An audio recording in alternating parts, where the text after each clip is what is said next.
So, welcome back. It's Mark Littlewood from the Business of Software Conference. Very, very warm welcome. In fact, a very warm welcome. The air conditioning here is up on high, and we don't know how to turn it down.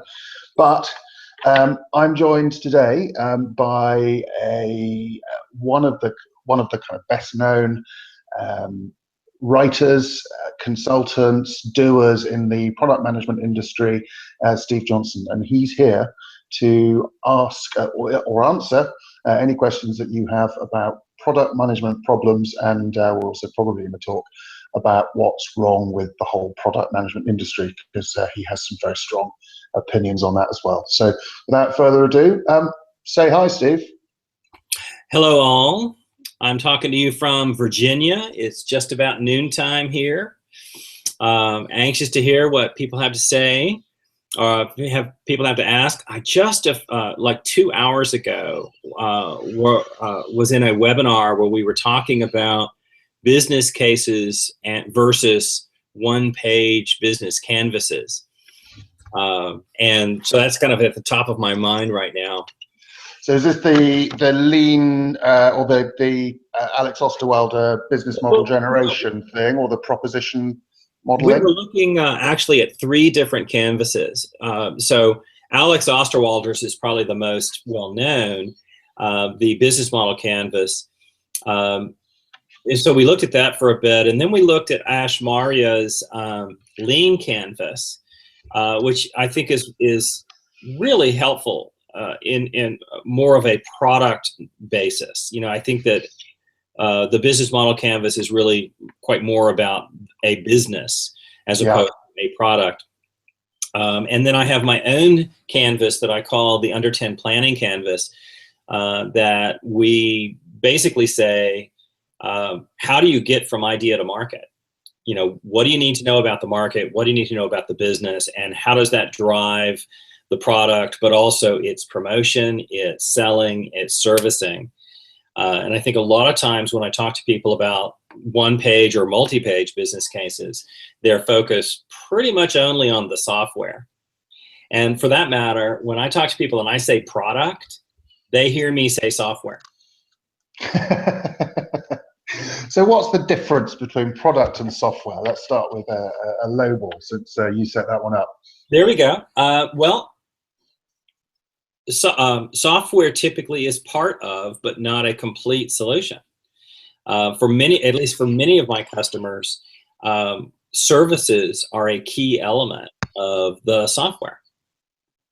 And I had a wonderful case years ago that the APIs became more important than the software. And the developers were enamored with the software. And yet the customers were saying it's really the interfaces to third parties that's really interesting to us.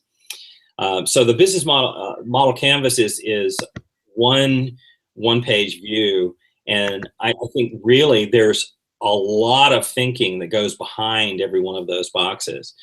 And in my case, the Under 10 Planning Canvas, which you can find up on my website,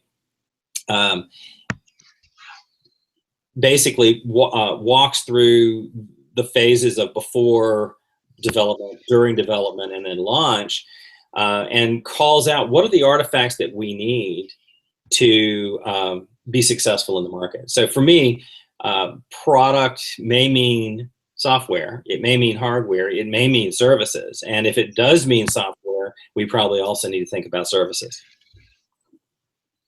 Yeah, so quite an interesting thing that I was talking to the CTO of Domino's Pizza in the UK earlier on this year, and they started doing mobile app-based ordering for pizzas and things like that, and were just totally blown away about how quickly people took that on board, to the point that they're now actually thinking about their business as a tech business that delivers pizza rather than the pizza business that has channels to market. So I know that Mark Andreessen talks about software eating the world, and it is a very important part of the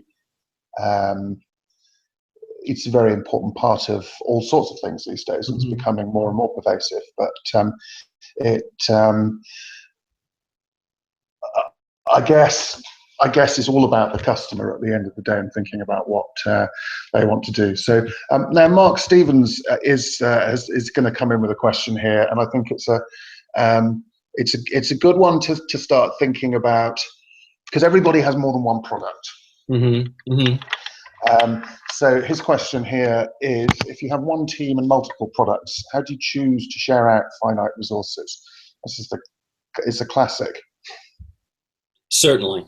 It is a classic question. And, I think, honestly, I think a lot of the companies that I visit fundamentally don't have a strategy. I mean, their strategy is, we need to do everything, and we need to do more than we have the abilities to do.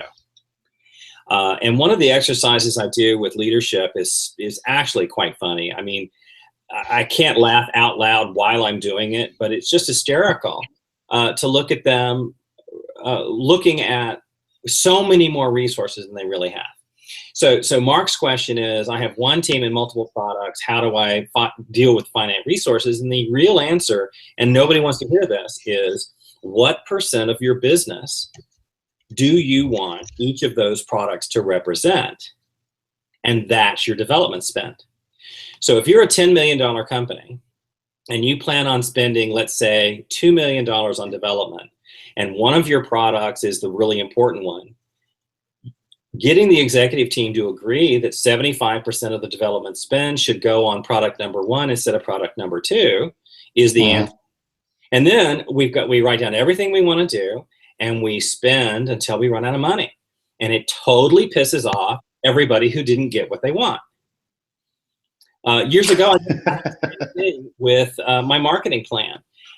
One of the idiots in my company insisted that we need to go to this dying trade show where he was on the board.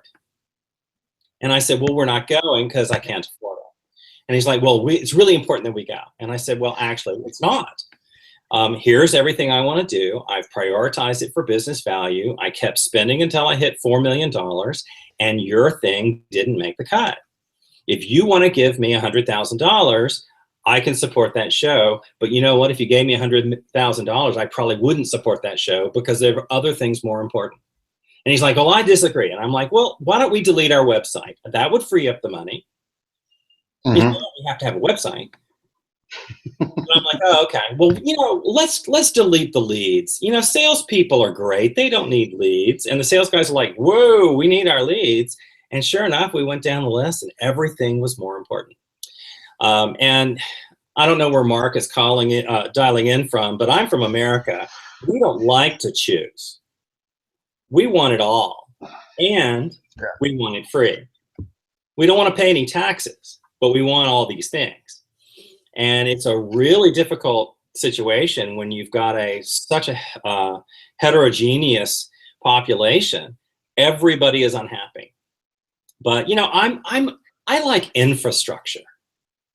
I want my own section of highway. I love highways. But anyway, I've gone off on a rant. The real point is getting the executive team to agree what % of our spend should go on product 1 versus product 2, product 3 pretty much answers the question. And it totally pisses off the people who aren't getting what they want. But we all have limited capabilities. So all that being said, you can't factor that into a kind of a product development process, can you? If you've got some mature products that are creating all the revenue, all the profit, but you're looking to build into new markets and new lines, how do you arbitrate those two? Well, and that too is fairly simple. It's if the development we do today, let's assume, and this is actually true, another thing people don't want to hear, the money we spend in development today won't come back to us until next year. So the real question I would ask is, how much revenue do you want next year by product? And we get into, Horizon 1, Horizon 2, Horizon 3 thinking, if you're familiar with that. But fundamentally, here's a simple one. So one of the companies I worked with had a big mainframe presence, and they really wanted to get in the internet. And I said, how much do you want to get in the internet? Right? Yeah. And if you do it by revenue for this year, we'll continue to spend nothing on internet and everything on mainframe. But the Horizon 1, 2, 3 concept, or even better, if you want to go back to Boston Consulting Group's product matrix market thing, cash cows, right? You take the money from the cash cows to pay for the next emerging product. And so I would argue the investments we make this year in development should be aligned with our expectations for next year's revenue. And we starve the existing products to pay for the future. And it's really hard to get an executive team to really focus on that. And so as a result, if they don't lead, which sometimes they don't, then the product manager is the arbiter of this, and he arbitrarily says, well, I'm going to put the money here, and that offends somebody. And then if you say, okay, well, since you're offended, let me move the money over where you want it to be, and now I've offended somebody else. So I find it the easiest thing to do is to say which products are going to matter next year, and we should do our spend based on that, not based on this year's revenue expectation. Okay, but a year out is enough to. I mean, if you've got a big company, it's got 200 million revenue. A new product is unlikely to come in and displace that in a year's time, is it? True, but if you still go back to, well, there are two things. One is you look at the mainframe, well, not the mainframe, the established products that you're talking about in the $200 million company. How much money do they really need to maintain?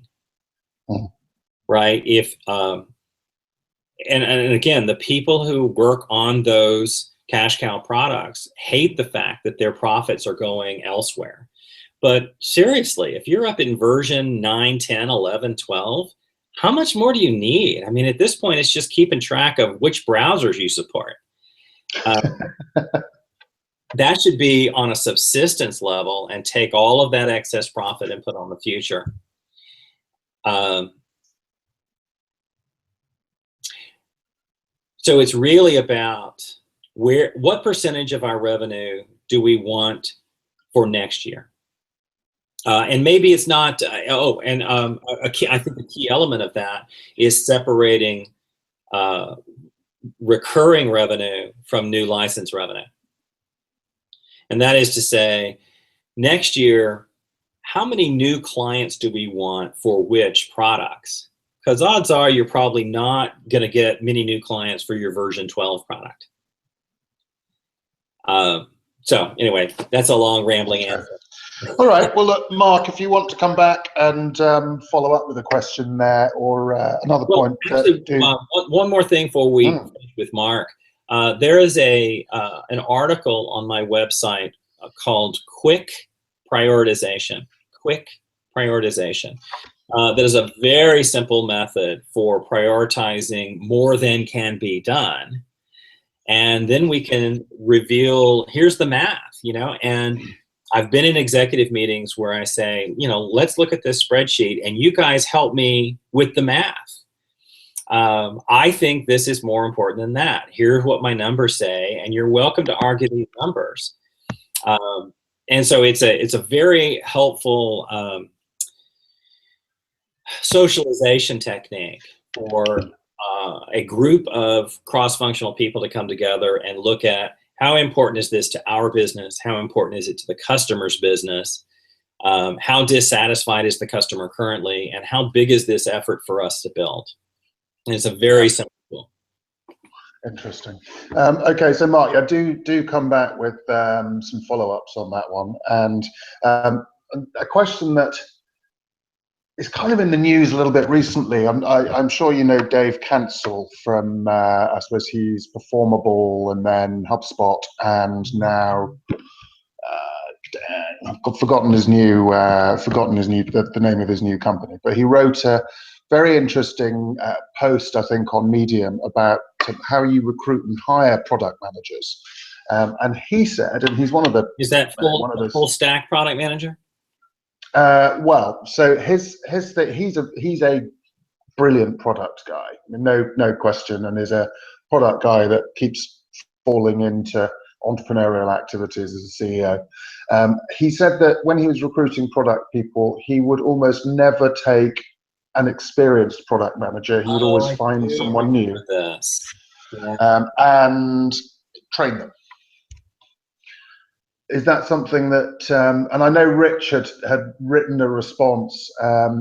I think one of the things to say that Dave would be the first to say is that he wasn't saying that's a prescription for successful product management. He was saying it's the successful method that he's developed himself, and clearly he's very good at coaching and bringing people on. Right. But he wants people who come in and are curious and interested and engaged and communicative and like playing with new things, and there are a whole bunch of these attributes that you're looking for in a product manager, but actually experience isn't the thing that is valuable to him. Any comments on that?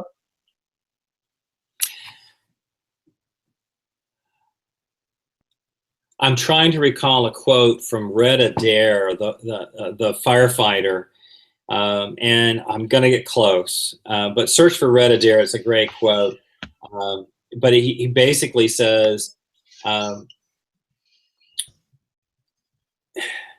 if you really want to, well, no, I'm going to screw it up. I may have to search for it while you're talking next time, and I'll find it. But let me get back to.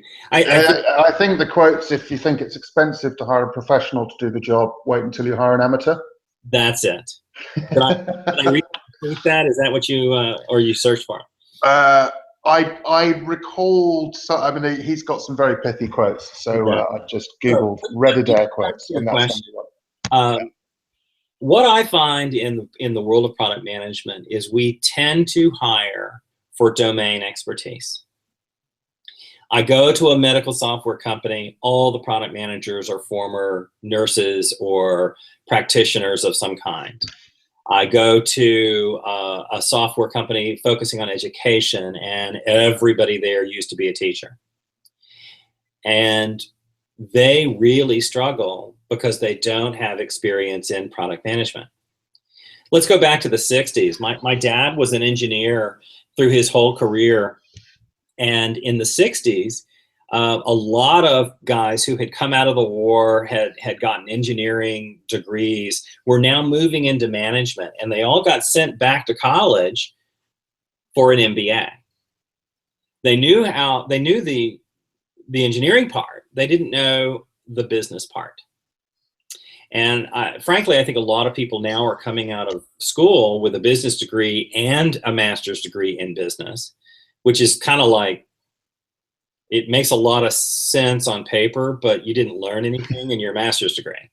But nonetheless, I see these companies that hire for domain end up not hiring, having an inadequate understanding of technology, of business, and frankly, of the market, because domain experts tend to say, I am the domain.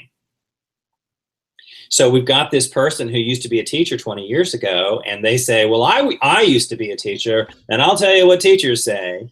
And I'm like, when you were a teacher, they didn't have iPads or mobile phones. Or Google. 20 years ago, yeah. Or Wikipedia. Right? And even now, my sister is a teacher, or used to be a teacher, and she hates Wikipedia because all that stuff is not adequately sourced. And yet, maybe she hadn't looked at it in a while. All that stuff is pretty adequately sourced. Yeah. It's not just people writing articles about themselves. But anyway, so your original issue was, do you hire people with experience or not? I found that experience is pretty important, but I think it's helpful to look at what I think of as the 4 types of expertise. We need some business skills, we need some market skills, or we need some technical skills, and we need domain skills. And here's the thing, I think all of those can be learned. Yeah. And you probably know, you remember, well, you're friends with Joel Spolsky. He wrote a wonderful book a few years ago that's still brilliant, and it's called Smart and Gets Things Done. Yes. It's a Fantastic. recruitment book for developers, but it's equally true for product managers. We're really looking for people who are smart and get things done. And I think that if we have somebody with domain expertise, then there's a lot about their industry that we don't have to teach them. Ideally, I would want a team of people who have strength in those areas, as opposed to, and here's my final remark, as opposed to what is called the purple squirrel. This is a play on the purple cow concept from Seth Godin. But today's recruiters are looking for purple squirrels, which is somebody who exactly meets the requirements of the job, but is willing to work for peanuts. Or hazelnuts, or any other kind of nuts. Yeah. Squirrels aren't too fussy. It's an interesting point. You see this in product management, you see this in developers. Every company is looking to recruit rockstar ninja 10x developers, product managers. Mm-hmm. How do you tell what makes a 10x product manager? Is there such a thing? Wow.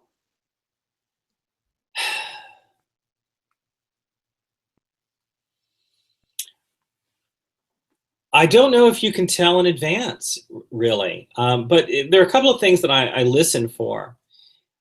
Recent successes versus past success is one.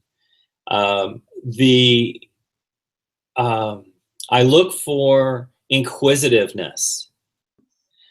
Instead of people who say, well, this is what I needed as a customer, let me do that. You know, I'd rather have somebody who goes out to the market and finds out what the market says. But furthermore, inquisitiveness in technology, that we go to developers and say, let's talk about how we might solve this problem. And the developers say, well, you know, we could do it this way or we could do it that way. If a product manager doesn't understand the technology deeply, which he probably doesn't, the inquisitiveness says, explain this to me so that I understand it. One of the articles I saw recently ranted in favor of, well, no, I'll do it another way. I have an acquaintance here in the DC area who requires all of his product managers to have computer science degrees. And I think that's troublesome. You know, first of all, it limits you in the people you can find. People who have computer science background who are also product managers, right? Yeah. But that computer science degree may very well lead you down this other crazy path, which is many product managers are trying to define the solution, and yet they don't have the technology understanding to do so. I had an engagement a while back where the developer asked a question. I understood the question, and I realized from the answer that the product manager did not understand the question. And so the product manager said, well, this is what you need to do. And the developer walked away, and I turned to the product manager and said, you asked for something different than you think you asked for. So I think that the things that I would look for is I would certainly look at their existing experience and expertise and their desire to learn. The exact opposite of that was my very first interview. I had a candidate meet me for lunch, and I told him a little bit about the opportunity, and he started talking, and basically for an hour over lunch described all the things he would not do. I won't stay late. I won't work the weekends. I won't go on sales calls. I won't do the other thing. And I walked away going, what a negative personality. As opposed to, here are some things where I am strong. Here are some things that where I perhaps am not as strong, and I'd like to be skilled up in those areas. He didn't leave me with the impression that he had any interest in growing. Yeah. So. That's a pretty short interview. I hope it was a nice lunch. Well, yeah, at the end, I was there only for the food, certainly. Okay, we're going to pick up a question from Robert Oliver here. And if you're watching and want to ask questions, you need to click on the Q&A button which should be on the left-hand side of your screen, which sometimes defeats people. It was on the right-hand side, but they moved it across. I think that was a product management decision. So this is a bold question. Haven't invested the time into learning and applying Agile. I'm sick of hearing how amazing it is. I'm running a small company, 4 people, developing mobile dash cams. Honestly, is it all it's cracked up to be? Wow. Really good question. I think it helps to say that Agile is a religion. There are people who profess the faith and they say, you know, you have to go by the letter of the book, and just think of the incredible range of emotion that is associated with any religion. You know, there are some people who go to church rarely, and there are some people who go never at all, and there are some people who go multiple times a week. I feel like Agile's that way. Agile's kind of a religion. But the truth is that the problem that Agile attempts to address, and generally does a good job, is increasing the amount of market feedback earlier in the process so that we reduce the waste associated with building the wrong thing. I think in many cases, Agile, certain Agile implementations have basically said, with Agile, we now have permission to not plan. We don't need to design, the design will just evolve. There are a lot of bad habits that have now come to be known as, you know, Agile, which is really not Agile. So Agile is an umbrella term that refers to a whole family of iterative methods that are primarily about developing product, not necessarily about product management. But the idea is, take an idea, work on it a little bit, create something that we can get feedback from the market, and test it as often as possible. The big lie of the old days, before Agile, the big lie of waterfall, was that we knew all the requirements in advance. That we could sit down in 2016 and write a 75-page document that would represent the world in 2017 and never change it. The reality is, most of us started doing Agile back in the waterfall days because a year and a half development cycle was too long. So as soon as development finished something, we show it to some customers and get some feedback. So I kind of joke that I invented Agile back in the 90s and just forgot to write a book. A lot of the techniques that we now see in Scrum and XP and Crystal and SAFe are all techniques that have been around for a while, that have been formalized into a methodology. And you know, as it relates really to Robert's question, the good part of Agile is, as soon as you have something to show a client, you can show it to the client and get feedback before development goes down the long path. Where in the old days, we might go months, you know, 6 months, 9 months, 12 months before we got any market feedback. And what Agile really embraces is the idea that we can learn, as soon as we can learn, the better off we'll be.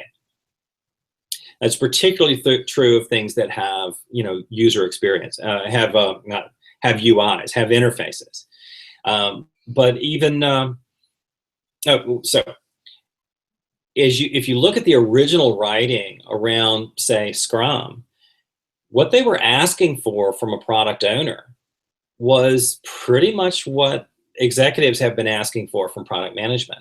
I want a business person who understands the needs of the market to give their counsel to development in roughly real time. Unfortunately, that's not how it's actually been implemented in most companies. In Yeah. most companies, right, the product manager, the product owner is merely the secretary to development who reads aloud from Jira. So this is actually, I had an email from a friend of mine who's a product manager, and he was asking this. Hasn't been a product manager for that long. They've been doing it for about 6 years, and they've been through 2 companies, and in both companies they were brought in as a product manager or in a product management role, and they just couldn't get people to take them seriously. They had this role, this remit, and it was in theory kind of supported by everybody, but they ended up in both those situations kind of being pushed into a thing where they were the person that kind of comes around and gets in the way of, it doesn't matter who it is, sales or dev, or how do you manage that? Where should product management sit in an organization? And how do you don't get authority by having a title. You get authority by being able to do things, I guess. So Right. saying we've got a product management department, we've got product management, and that's an important part of the thing, isn't enough. How do you get those quick wins, those things where you start to bring all those people together? Because it's clearly a very common issue. And I think I was over in Ireland last week with on a recce trip for our Business and Software Europe conference, which is happening in May, and went off, saw a lot of organizations actually.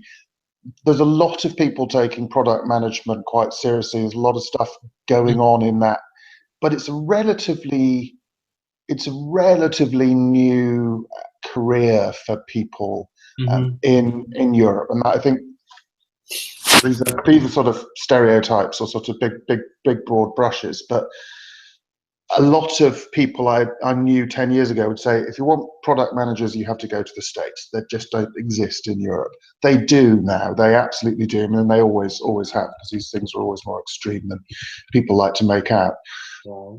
But it's still an evolving thing. What are the tools in the product manager's arsenal to get them focused and get them the respect that they need in the organization to make things happen? Wow. There's a whole lot going on there. First, let me say that as far as I know, there are only 2 universities in the world that offer an advanced degree in product management. One of them is Dublin Institute of Technology. And Rich Mironov, who you mentioned, and I both go there once a year to speak to the current set of advanced placement students about what they're seeing in product management. So DIT is one of the few organizations worldwide that offer advanced capabilities in that area. I've seen product management move around the organization for years. It used to be in marketing, and then it moved into product management, and then it moved back to marketing. It moves around. And what I'm seeing now is a lot of company leaders, primarily CEOs and COOs, have realized that it's a business role, as it was originally intended. Let me go back to the 80s. When I first encountered a product manager at a software company back in the 80s, it was in the marketing department, but it was definitely a business role. That they were doing, prioritization and focus on markets, and that they weren't doing a lot of the dealing with dysfunction that we see today. Are you going to be eaten by a dog? I do have a dog who apparently, I'm guessing the UPS man is here, because the dog hates the UPS. Well, the UPS man will be eaten. That's fine. Well, no, but it's totally wrong. I mean, the UPS always brings nice presents. Right? The dog should be. Someone's designing a drone. Indeed. But anyway, I'm seeing more and more the companies I work with saying we see product management as not being part of development or marketing or sales. We see it being the president's representative at the product level. And therefore, we're seeing independent organizations. I mean, more and more I'm seeing like a chief product officer who is a product manager background, not a technology background. And that often includes development as part of that group. So it's a really interesting shift from a CTO, CIO role, which was primarily technology, to a chief product officer, which is primarily a business role. What else did you ask me in that long diatribe of yours? Oh, how do we earn authority? The answer is authority is not given, authority is earned. Yeah. And you know, I went to work for a startup. It was my one startup experience, and I came in and sat down with the president, and he said, "Steve, you've got to get the development team under control. They're worthless. They can't ship anything." And so I went over to Todd, my lead developer, and I said, "Hey, Todd, I hear you suck. Why can't you guys ship anything?" And he said, "Well, it depends on what you mean by ship. I mean, we're getting new requirements all the time. We're practicing a thing we call requirements aging. We don't work on anything for a couple of months." And so after a week of watching, I went back to the president and said, "I found the problem. It's you. You need to shut the hell up for 30 days. And he said, "What do you mean?" And I said, "A sentence from you is months of work for the development team. And as soon as you've said your sentence, you think the work is done." So we went to a very early form of Scrum by saying, here's everything. Here's everything we want to do. We've prioritized it for business priority. We're going to work on the topmost thing. And when the president comes in and says, "God spoke to me in a dream," I say, "Well, great. The next time we are accepting requirements, we will look at that one and we will put it in business priority order." And of course, he wants it at the top. But as I show him the math of quick prioritization, which I talked about earlier, he goes, "Oh, wait, you guys haven't done this yet?" "No, we're still working on it," because it's like, you know, hard. And I don't know if you remember, I said at the Business of Software conference back in, I think, 2012 or 2013, I said, my rule of management is nothing seems hard to people who don't do it. So I find for product managers, serving as a rational thinking a process person that says, "Okay, everybody bring me your ideas. I may not do them, but bring them to me. I'll prioritize them and I'll feed the work to development as they are ready to take on new work." And that's how I built authority with the development team, because the development team, for the first time that the product manager understood their reality and was trying to help the team move forward. Likewise, the salespeople feel that the product managers don't know anything, so they need to go straight to the developers. And I said to the developers, "I give you permission to say no. Actually, I give you permission to say yes, but not me." The sales guys would go to the developers and they say, "Wow, that's a great idea. You should talk to Steve about that." So I find that the way we earn authority is by acting like adults in a world filled with immature children. I mean that in a loving, giving, embracing way, of course. Absolutely. But you still have to stand up to the CEO or the president. And that's a challenge, isn't it? I mean, in almost all organizations. You know, it is, and it's not about my opinion is better than your opinion, right? It's not, I know this stuff better than you do, Mr. President, and besides, you know, I hate you. I mean, that's really not a very, you know, healthy conversation. But to be able to say, here's everything on our list. You tell me, is this new thing more important than that thing? Is your trade show idea more important than our website? You know, in the example I gave earlier. And I really, at least I want to believe that executives will be rational if they're given a rational choice. You know, I think sometimes they're just irrational, and no amount of process can deal with malevolence or stupidity. But I don't think most leaders have that problem. I think most leaders don't know what they're really asking. And I think one of the big artifacts of today is the roadmap. And I frankly think most executive teams should get out of the roadmap. They should be thinking about, where is the product going strategically? Where is the product going from a business standpoint? And stop looking at, well, when is this feature that I promised this one customer going to show up? The roadmap is way too precise a document for the executive teams to be actively reviewing. It's an interesting point. So this is a question from Sophia, who's quite the up-and-coming product manager herself, and is coming to Business of Software Europe. That's May 16th, 17th, if I didn't give you the date when I plugged it earlier. Very nice. What do you feel are the main roles of project management, and how is the role changing?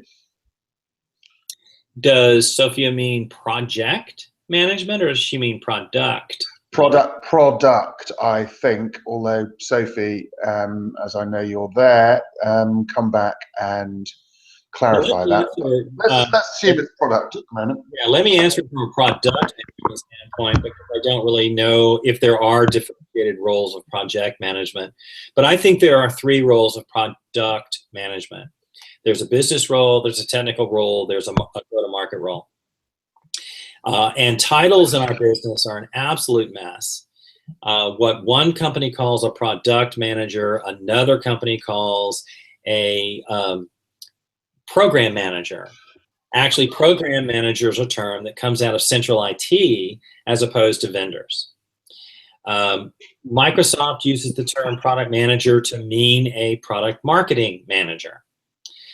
And so in my view, there's really 3 phases. There's the discovery phase, which is a business skill. What product opportunity should we pursue based on our business assets, our market savvy, and is there a business to be had here? The second phase is the development phase. And that is, now we need a technical skill to work with the dev team to create this thing that we've agreed upon. And then the third phase is going to market, and we'll need more of a marketing skill set to empower the sales and marketing team to get the product into the market. So for me, those are the 3 roles. And the fourth role, the first role revisits throughout those steps the business role, looking at, are we achieving the goals that we had set out to achieve? So that on the back end, throughout, we've got somebody looking at our metrics. So those are the 3 roles as I see them.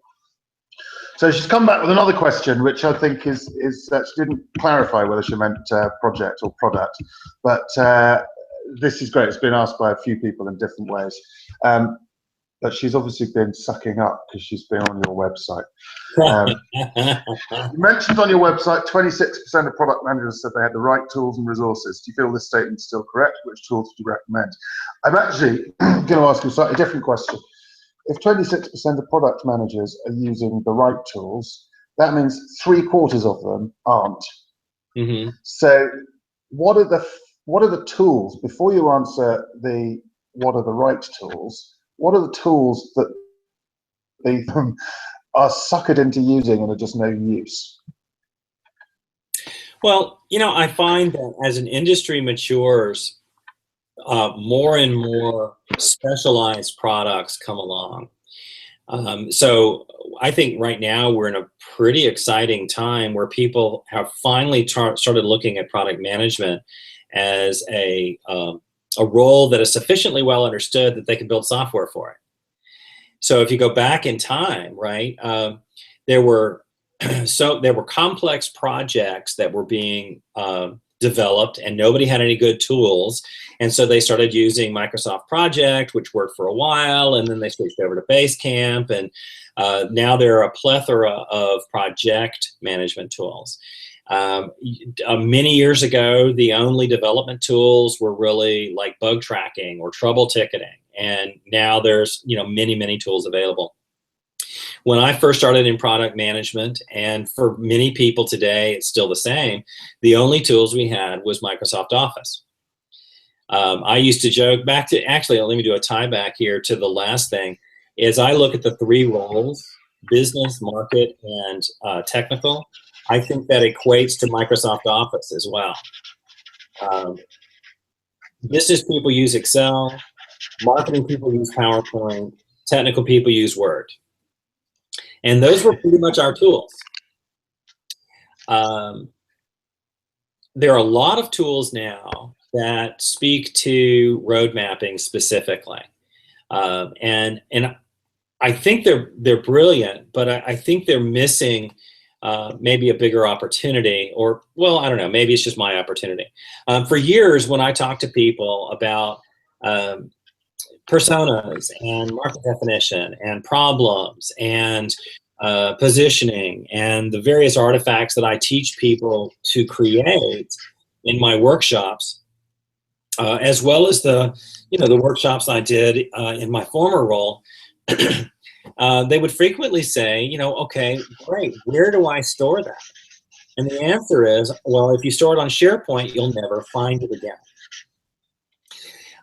So a buddy of mine and I started late last year developing a tool for product managers called the Under 10 Playbook that, again, people would say, can you give me a template for that? And yeah, it's in the software. Where do you store that? Well, you store it in the software. And, it's not my intention to try and sell anybody this tool, but it's designed for the specialized needs of product managers, typically in a software firm. But it's amazing to me as I talk to people that, they don't have an existing template. And what one product manager uses one template and another product manager uses a different template, because we both read different books. And so there are some, to go back to Sophia's question, 74% of people are using Word, Excel, and PowerPoint. The other 26% are using development tools. They're using Jira, which is a wonderful development tool that helps product managers not at all. And it's not supposed to. It's designed for developers. And I shouldn't have said that so strongly. Jira is a very helpful tool for dealing with development, but it doesn't help you with product management. What they do use in Jira is the companion product, Confluence, which is a wiki. So you can store anything you want in a wiki, but there's no structure to it, right? And I think that people would agree that Jira is a very powerful development tool, and most product managers, and I would hope the people at Atlassian would agree that it's not really for product managers. There are some other tools out there that are primarily focused around road mapping. But for me, I've looked around for where do I store all this stuff and how do I ensure my team is consistent and what goes in these documents anyway. And that's what I didn't find anything, and so that's why I created Under 10 Playbook. Gotcha. Available free for a short time during our testing phase. I mean, it might not be right. Under10playbook.com. Cool. It's very easy to Google, Steve. So yes, Under 10 Consulting or Steve Johnson, product management. So yeah, Sophie did come back. Yes, it was product. So you've got a new product manager comes into an organization. What are the three things that they would have on their desktop? You mean in terms of tools or in terms of artifacts? Let's go with tools first. Okay, well, let's go sarcastic first. They're going to show up and they're going to find a Windows 10 laptop that somebody else had, and the battery will last 45 minutes to an hour. They'll have access to SharePoint where nothing can be found. They will have a thumb drive they brought from their former company with all the templates that they used at their other gig that they've pulled together. And that's typically, and then they'll have a login to Jira. That's the typical first day setup. My daughter is a product manager as well, and she had an experience at a former company where she showed up for a product that already existed. And she said, well, you know, where's this product defined? I mean, is there a business case? Is there positioning? Is there what? And they said, you know, there's a lot of good stuff on SharePoint. The reason I chose the word playbook for my software was, where's the playbook? I mean, if you started working for, if you were an athlete in a team sport, you know, your kind of football or my kind of football, either one, there's a playbook that says, here's how we do the various plays. This is how we work together as a team. Where is that? And I'm not sure such a thing exists for most companies, but it would be a wonderful tool for onboarding somebody. I was talking earlier today with a buddy, and he said he followed me in a job we had years ago, and he found my business case, and he said, I had worked in the job for 6 months before I had any idea that these things existed. So for me, you know, what tools should a product manager be looking for? And now I'm leaving software and thinking about artifacts. I would find or create a one-page business plan. You can use, you know, lean canvas, use Osterwalder's canvas, use my canvas at Under 10 Consulting. I would look for what personas are we trying to serve and make sure we have persona definitions. I would have a backlog of what features or problems are we trying to solve for those personas. And I would have positioning to say, here's how we're going to communicate our message to our personas.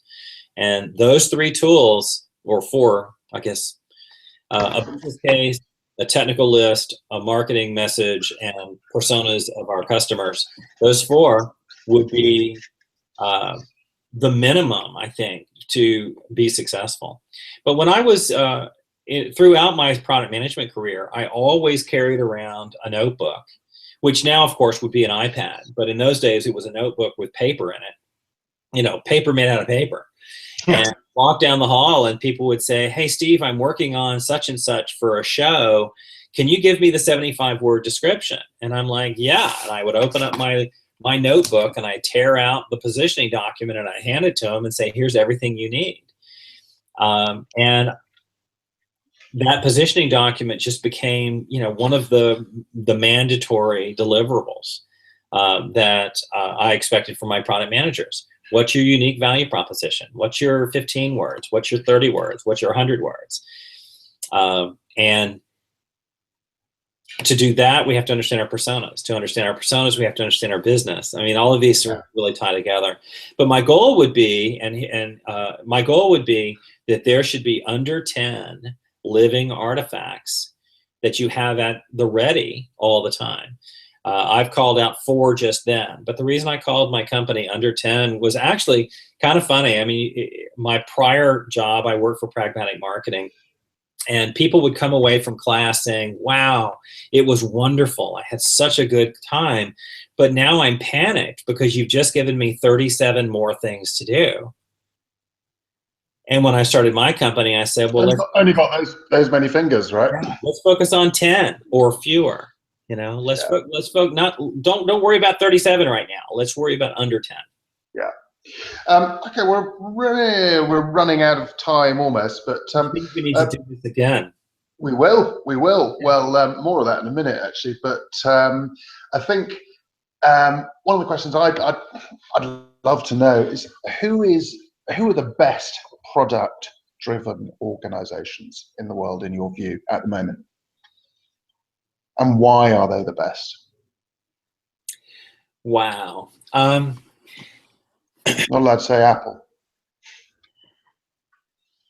Well, you know, Apple's an interesting choice. Let me do it that way. I said you're not allowed to say Apple. Well, Apple is a very interesting choice, and certainly I would be wealthy if I had bought their stock instead of their products, because as I look around here, enormous amount of devices. But anyway, there are a lot of people on the outside who say, you know, Apple is completely inside focused. You know, that Steve Jobs and John just have these ideas, you know? Mm. And I think that's just part of the fiction. My experience is that Apple is very much in sync with their customers. I know of a couple of instances where they have, where friends of mine have been researched by Apple. So it's not all just Jonathan sat in his office and envisioned this thing. I think that Tony Fadell, I think it is, Yeah. of Nest, Yes. he is a former Apple guy who said, you know, the technology is now there that we can fit a 5 gigabyte hard drive in a small package. That's what drove the iPod. It was a combination of people are carrying around cassette tapes, which is not effective, or they're carrying around CD players. And this new technology has come along that makes this new thing possible. With the Nest product, I think the same thing happened, that there was a change in technology, if only the change of the internet is ubiquitous now. I can now control my silly thermostat or my smoke detectors from an internet-based browser, instead of having to go through all the hassle of configuring things by going to 192, 168, 1.5. Although he's got I mean, there's a lot of talk at the moment about what's going on at Nest, and after the Google integration, certainly half of the people that were there have left. There were a few things out and about last week about the culture, and I find that a little big issue as to whether Google even gets hardware. I think Google is an interesting example, and I frankly don't know a lot about how product management works there, or if it even exists there. I think in the news recently was their discontinuation of that hub product. Yeah, that thing that looks like the hummus container. And, you know, I kind of found it a little bit funny. It's like, hey, this turned into not a very profitable business for us. We're going to shut it down. Lots of customers, a lot of vendors that I have used have sent me an email saying, you know what, we ended up not making any money here. You know, we've got to move on to the next thing. So, you know, have fun. And I think Google's abuse that they're getting is largely because they said this is going to flat stop working, as opposed to we're going to stop supporting it. So I don't know the details of that. Yeah. But, you know, I think a lot of the product management successes, if that was really your question, I think that a lot of those successes are fairly quiet. They're with companies you've never heard of. There's one, for instance, a company I know a little bit, a company down in North Carolina called Dude Solutions, as in dude. And it started with a very simple idea. These guys were working with facilities management, and guys would say, oh, if you want to get the gym this weekend, you have to talk to the facilities dude. And so they built up a whole product around this dude persona. It's really a fun group to work with. I had a very good time there. Fantastic. But, you know, most of the real successes are companies you may not have heard of unless you're their customer, and then you would say, oh yeah, that's brilliant. Very cool. Okay, we're just coming up to the hour, so I'm gonna wrap up. But thank you very, very much indeed for joining us. We, funnily enough, have Rich Mironov in our next AMA, which I think is in 2 weeks. And then the one after that is going to be with the rather wonderful Gail Goodman, who gave the long, slow SaaS ramp of death talk at BoS a couple of years ago, which is, there aren't many people that founded a SaaS business in 1999, I can tell you that for free. Sure. And by the way, Dude Solutions was one of them, just, you know, to finish the dude thing. Cool. I will check it out. And you're coming back in some sort of strangely elegant circularity here. You're going to be at Business and Software US in September, doing a thing with Rich Mironov as well. Rich gave the 4 Laws of Software Economics talk that we hacked out over the summer last year. And when I saw him in Dublin last week, he said he's turning it into a book, which is great news. So I'll look forward to seeing that and seeing the both of you. And maybe we should have another hangout before then, and we'll we'll maybe invite Sophia in to give us a bit more information about some of her real challenges there, and see if we can kind of help her out. I will see a number of you in Ireland in May the 16th, 17th for our 3rd Business and Software Europe. We're very excited about taking it from little old England to that international gateway. It's a great place, very friendly. I think the nicest thing that I could say about it is it's not, actually I could say lots of nice things about Ireland, but Dublin as a place is fascinating. There are a lot of very large organizations taking product very seriously, but there's also a huge raft of startups, and the companies that are coming out of the startup firmament, things like Intercom, we went to visit their offices over there, have always been very, very product focused, product driven. In fact, we were there with their R&D people last week, and it was the day before they announced their $50 million investment. And it's very obvious when you're in that kind of environment where people are just getting on with doing the stuff they love, and there was no celebration or no well, hey, we've got more funding. They're not focused on that kind of stuff. And the other organization that I really love in Ireland that's very product focused is a company called Teamwork. And Teamwork was a business founded by a few people who were doing consulting and could never keep on top of their projects. And out of that came a product business that was focused on helping people manage products. And they've grown that to 70, 80 people now over 10 years, no external funding, and all the focus is on product. So it's an exciting time to be around in product development and product management in Europe, because there are more and more jobs being offered. There are more and more requirements for them, and I think it's going to be fascinating to see how that evolves as well. So thanks so much for joining us, Steve.